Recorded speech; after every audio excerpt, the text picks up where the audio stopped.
Hello बच्चों, let's read the question. So the question here is find torque due to the gravity at any time t about point of projection if a body of mass m is projected at an angle theta with the speed v naught at t equals to 0. Okay, तो question में क्या पूछ रहा है, हमें torque find करना है.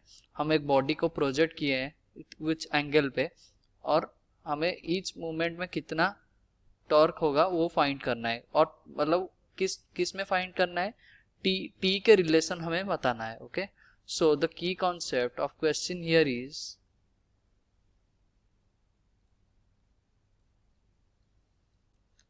Torque equals to, torque क्या होता है, आर क्रॉस एफ. इसका मतलब हम क्या लिख सकते हैं, आर एफ साइन थीटा, या फिर हम ऐसा भी लिख सकते हैं आर परपेंडिकुलर इंटू एफ, या फिर हम ऐसे भी लिख सकते हैं आर इंटू एफ परपेंडिकुलर.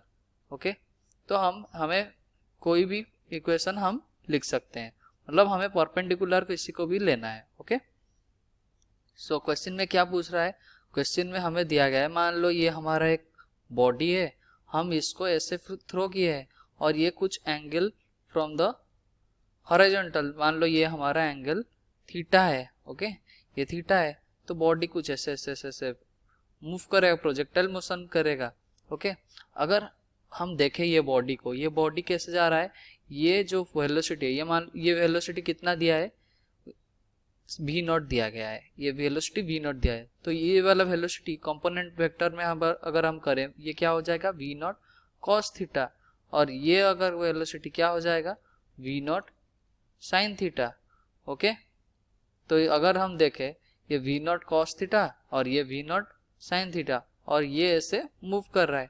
अगर किसी भी टाइम में हम अगर देखें, मान लो ये बॉडी यहाँ पहुँच गया जब, तो इसका हम क्या लिखाएंगे, इसको हम हमारे पास हमेशा एक फोर्स, कांस्टेंट फोर्स रहेगा, that is mg, that is gravitational force रहेगा. और ये ओरिजिन से कितना दूर हो गया, ये ओरिजिन से ये वाला पॉइंट, ये वाला पॉइंट मान लो, ये वाला ओरिजिन का पॉइंट, ये इससे इसका दूरी इतना है. अगर हम परपेंडिकुलर ले, आर परपेंडिकुलर टू एफ ले, मान लो ये फोर्स हम एक्सटेंड करके ये mg लिखते हैं, और हमारा परपेंडिकुलर फोर्स क्या हो जाएगा, ये वाला हमारा क्या हो जाएगा आर परपेंडिकुलर. ओके, तो आर परपेंडिकुलर के लिए हमें क्या चाहिए, v cos थीटा इंटू, मतलब ये हो गया कितना, ये हमारा r हुआ, मतलब ये r, अगर हम किसी भी रेंज को हम लिखे, रेंज को हम क्या लिखेंगे, एनी रेंज को हम क्या लिखते हैं, equals to v cos theta, क्योंकि ये साइन थीटा क्या करता है, साइन थीटा परपेंडिकुलर मोशन में हेल्प करता है, और cos थीटा जो कंपोनेंट, v cos थीटा जो कंपोनेंट, ये क्या करता है, ये हमारा आगे बढ़ने के लिए हेल्प कर, मतलब रेंज में हेल्प करता है.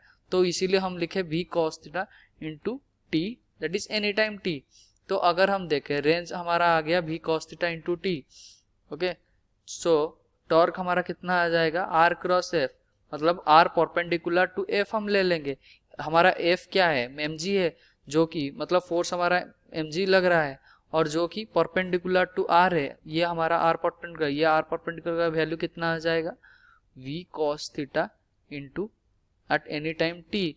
तो अगर हम देखें तो टॉर्क हमारा आ जाएगा v cos theta into t into mg, और ये हमारा क्या है, टॉर्क हमारा क्या है, वेक्टर क्वांटिटी, तो उसका डायरेक्शन भी रहा होगा.